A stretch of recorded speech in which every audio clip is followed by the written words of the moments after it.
Party people! What's up? Tony Rowe here. Is this thing on? How do I do this again? No, I'm just kidding. I'm sorry for the wait. That's on me. Maybe I'll talk about it sometime, but in any case, I'm back. I'm recording some videos. And I saw this game between Tiger Hillarp Persson, one of my absolute favorite players, and this, I believe, Lithuanian Tomas Laurusas from Batumi in the Olympiad, so just not too long ago. And I was perusing through some games in the Grunfeld, actually, and came across this one, and I thought it was awesome. And you can obviously see that I don't have that game loaded. I have a different game. And the reason I thought this game was cool was that it reminded me of a very famous game that, if you haven't seen it, I think you should see it. And so that game is Nigel Short versus Short-Timman. And this game is from Tilburg, 1991. And so if you haven't seen this, if you don't know the theme yet, just take a minute, take longer than a minute, and see what you come up with in this position for white to play. Okay, so one thing you notice when you start to analyze this position a little bit is that black doesn't have very many moves. Just taking a look, the king can't move anywhere. The only legal move is king h7, of course, and that loses to rook f7. This rook is stuck. This rook has no useful moves. This is obviously impossible, and none of these moves really do anything. The queen can take on a4 if it wants, but otherwise nothing else is going on. And so you realize black is totally paralyzed. And, how do I even justify this move? When you're attacking, use all your pieces. Throw everything on the fire, right? And, or you could look at it, what's my worst placed piece? That's a famous chess mantra that people repeat over and over again. And in this case, the only piece that's not participating in the white attack is the king. Of course, white has some problems too with moving his pieces, right? Like, the only knight move that's possible that doesn't get white checkmated is knight e1, and that move obviously sucks. You can't move this rook to some place like f4 like you'd want to, because this rook hangs. This rook is pretty optimally placed. The queen is optimally placed. Like, you have no pawn breaks or anything really. Of course, g4 hangs the knight. So what do?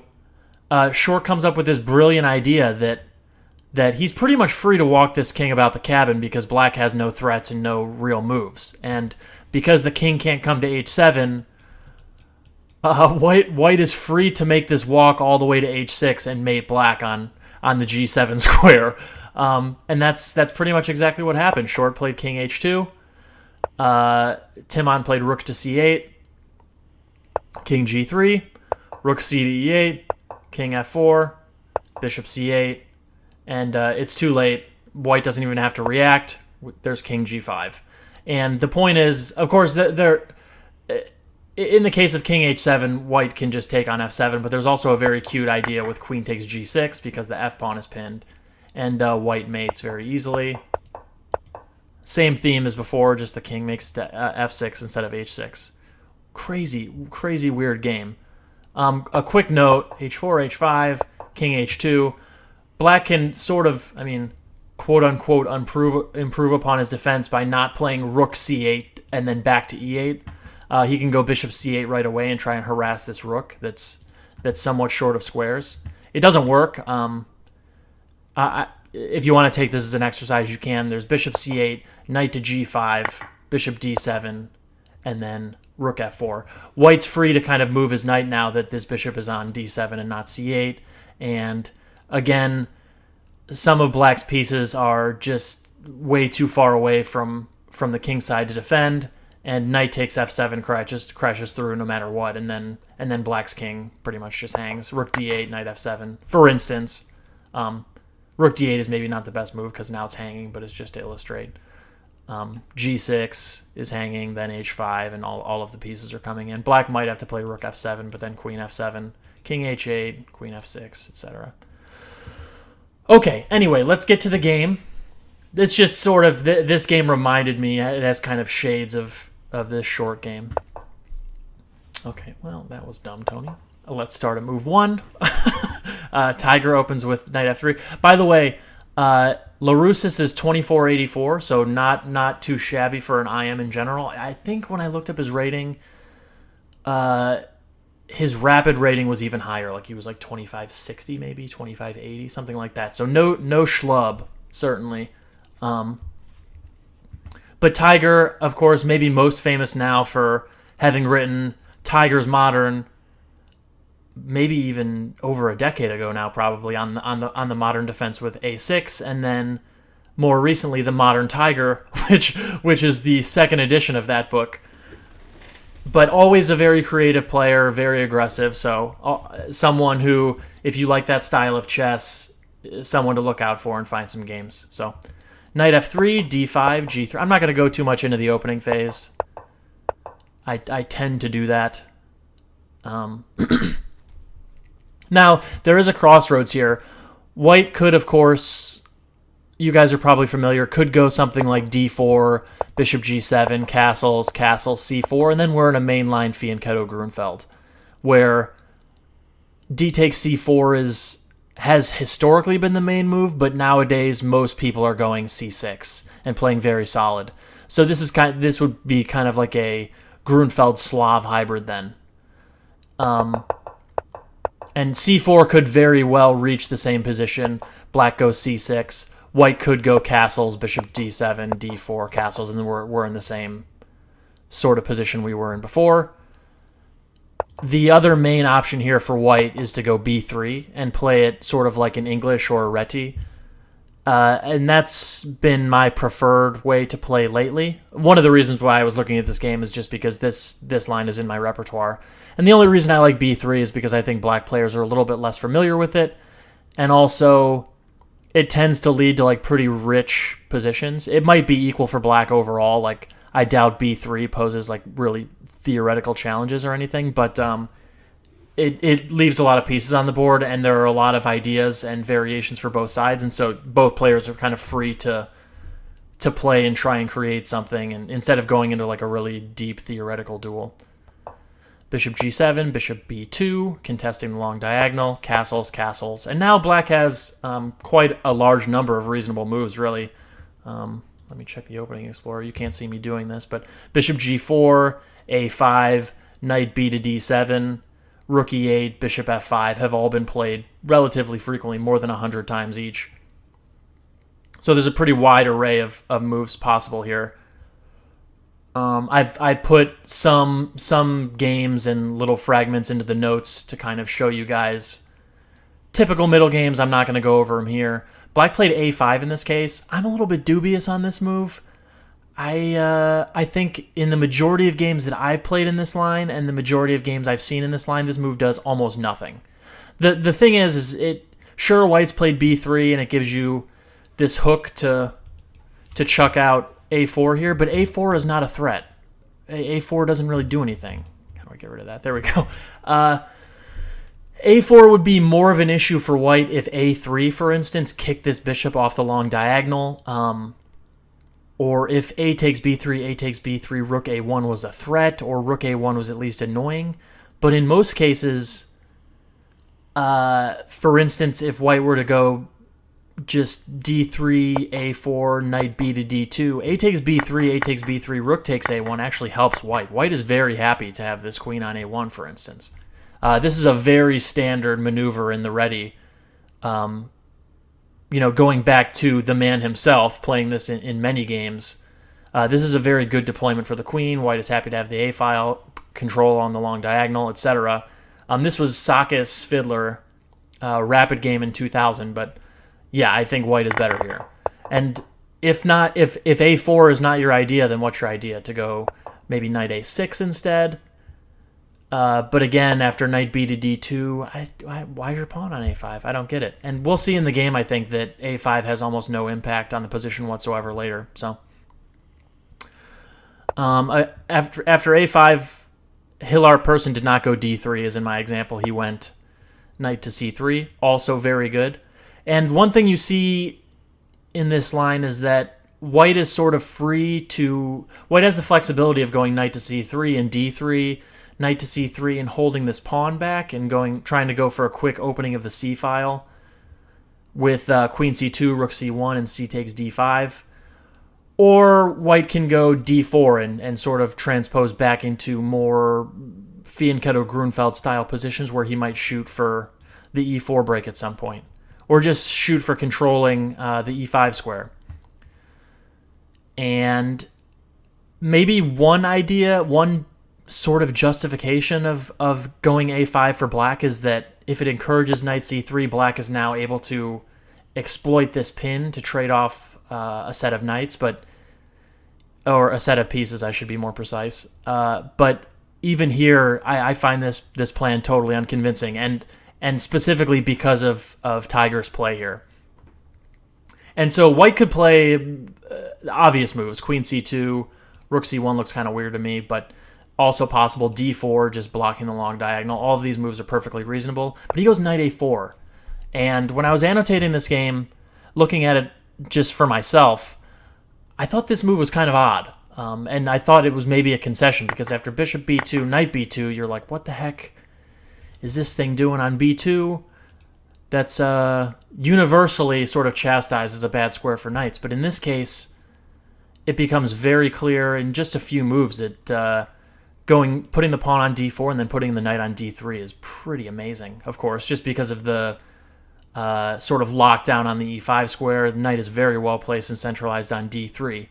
And I lost my little circles there. And as we'll also see, again, a5, the pawn does nothing here. And the knight on e4 is actually just a little bit loose. It's well placed for a second, but after d3, then it's going back. And then white goes d4. For instance, in the game, knight d7, d3, booting the knight. Knight e to f6, and then d4.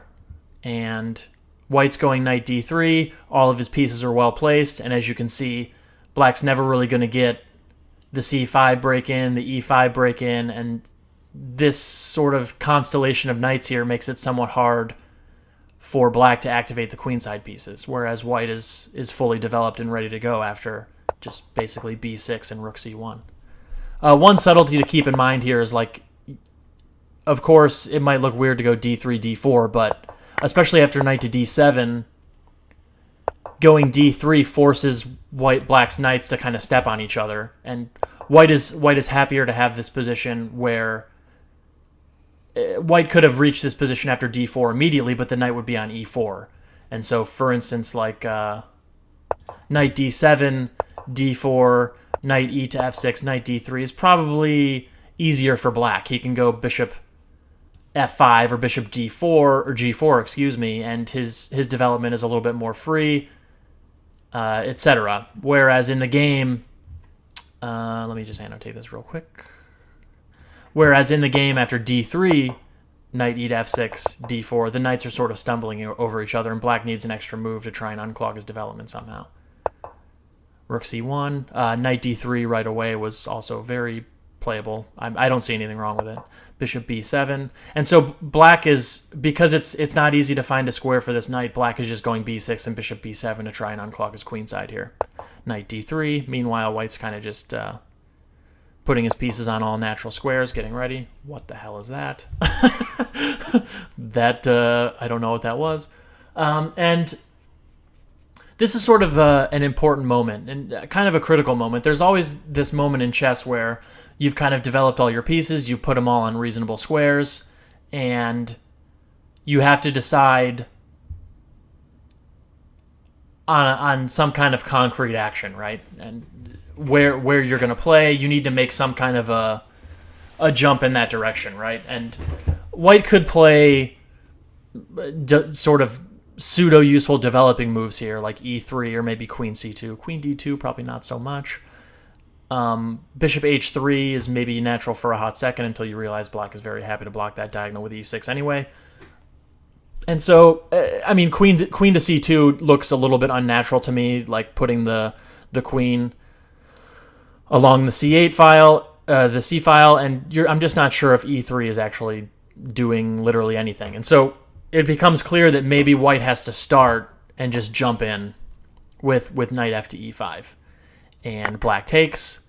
And here there's also an interesting decision, and I think probably either when playing knight f to e5, Hillarp already had this attacking idea ready to go, or here he kind of decided on it. But most natural would be to just take back on e5, and even here I think white has some small advantage.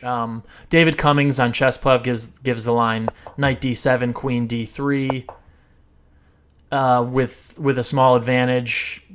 I would tend to agree. Stylistically, on knight d7, I would prefer to just go back to knight d3.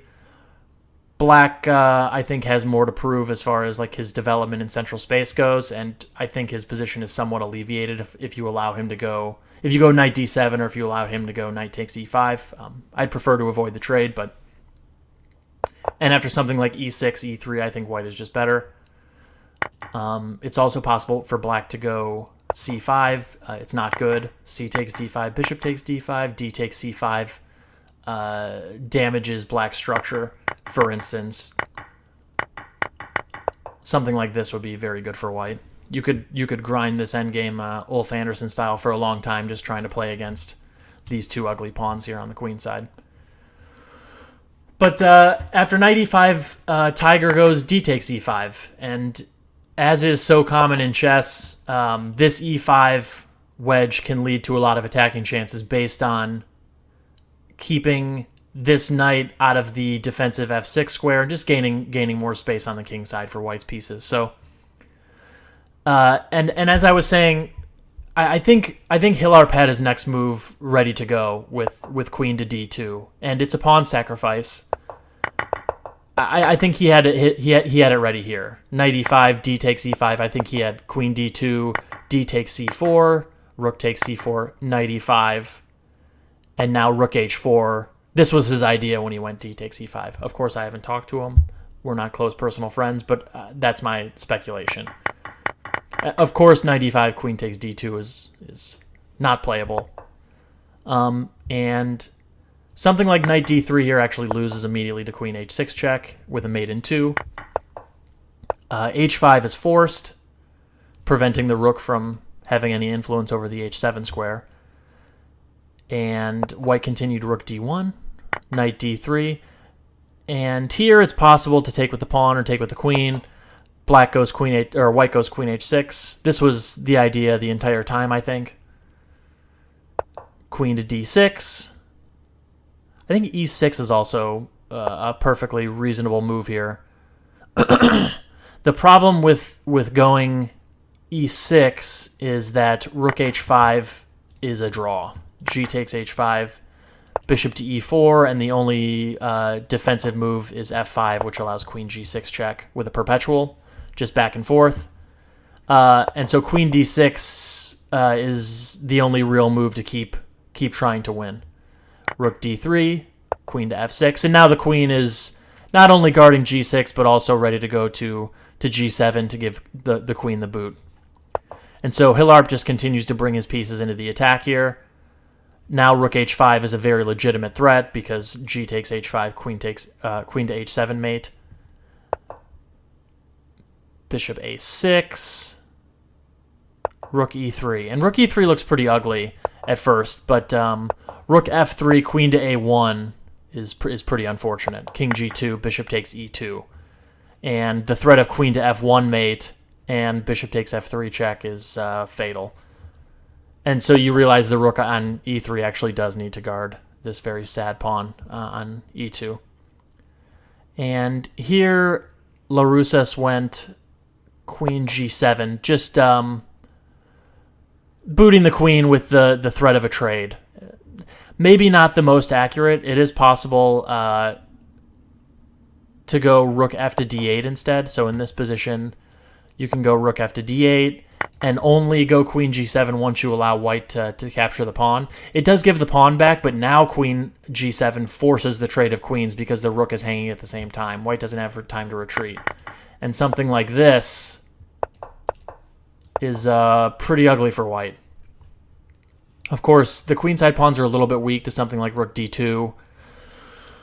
Black has control of the only open file, and as I marked, these pieces are quite awkwardly placed. So I think this is also a possibility for black. But black goes queen g7.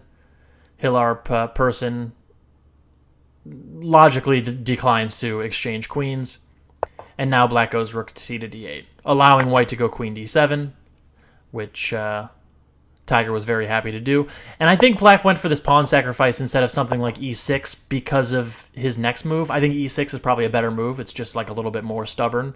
With the queen on g7, I don't know. The attack looks somewhat superficial to me. Like if white doesn't have any breakthrough here, or no, sort of violent rook h5, bishop g6 stuff, then he's probably going to end up being worse at some point. But yeah, after queen g5, black goes rook c to d8. I think he was very attracted to this idea of going queen a1 now, chasing out black's king into the open.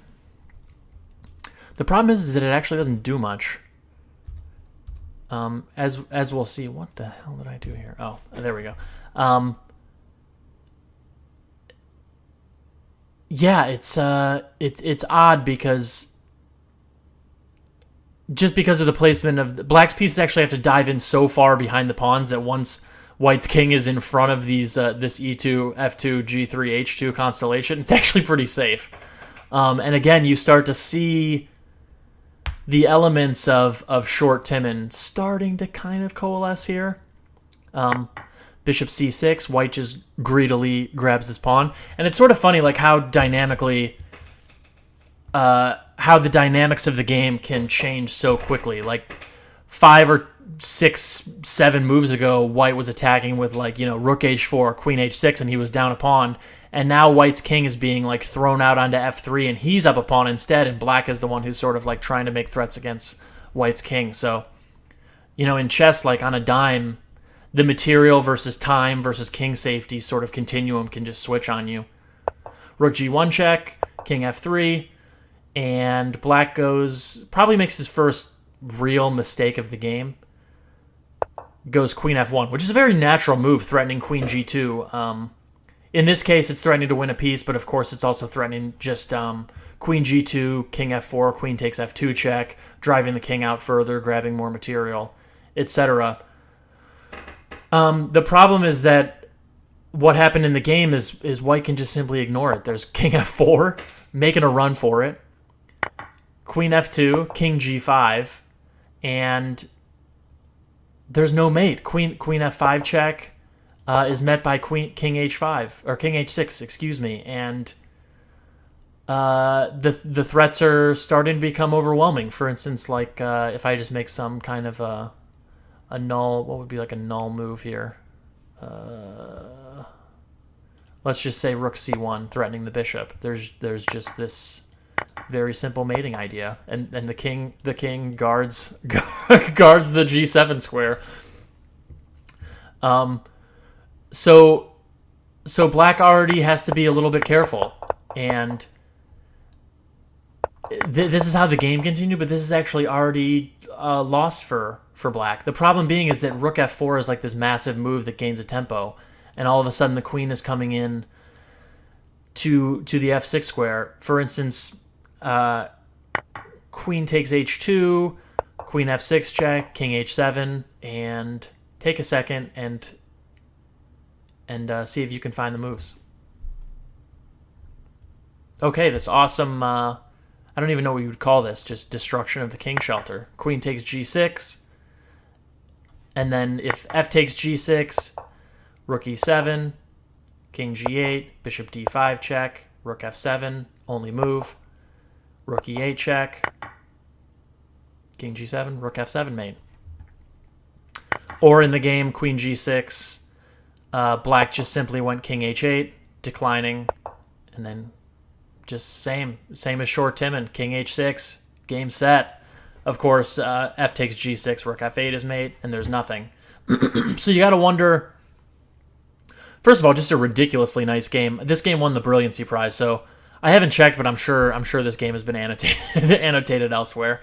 I hope you guys enjoy my version, but yeah, Brilliancy Prize winning game. I'm sure Tiger will remember this game for a long time, but it's worth kind of going back and thinking about how the heck this happened. So queen f1, it's almost like the queen has gone too far here, and black doesn't have a follow-up if he just simply... If white simply stops this threat of the queen taking this piece on c6, black's queen has almost gone too far. Like here, the problem with queen takes f2, king g5 is now there's... The king wanted to go to g5 anyway, and now white gains black this tempo with rook f4, whereas in this position, black has time to try and meet these threats. So like, probably the correct move is to admit the failure of queen f1 and go all the way back with queen to a1. Point being is that now the black queen is ready to come back into the fight via d4 or g7 or wherever. King g5, rook c1, hitting the bishop, and black is still defending. White is probably still even better here, bishop d5, and it's still a little bit scary, but there's no win yet. Whereas, yeah, in the game, that tempo was just crucial. And even here, there are other options. I think Cummings gives rook f1, preempting the king going to f4 by allowing the rook to come in. And again, this would be similar to the game where king f4, rook f2, king g5, but instead of the queen being like on g2 or f1, it's already on the a1 square. Like in the defensive line we just looked at, black went queen f1 and then back, but this is an improved version. The queen's already there and the rook is on f2 instead. This would be quite bad, and in fact losing on the spot. So yeah, a couple of different ideas, but again, this is something that I forget what book it was in. John Nunn talks about in one of his older books about king walks, is that it's frequently more important once you have the king out in the open to cut the king off from running too far and from kind of like chasing him into a defense. And I think this is a case where black got went in a little bit too deep and let the king walk a little bit too far away from his pieces. And I mean, it happened to turn into an attacking piece, but even so, I think it's one of those cases where black chased the king to a safer place than necessary. Yeah, that's it. I hope you guys enjoyed this. I hope that everyone didn't forget about me and that you learned something. I will be back with more videos. Let me know what you think. Let me know what you'd like to see. It's good to be back. Cheers, and happy chessing to everyone. Bye, guys.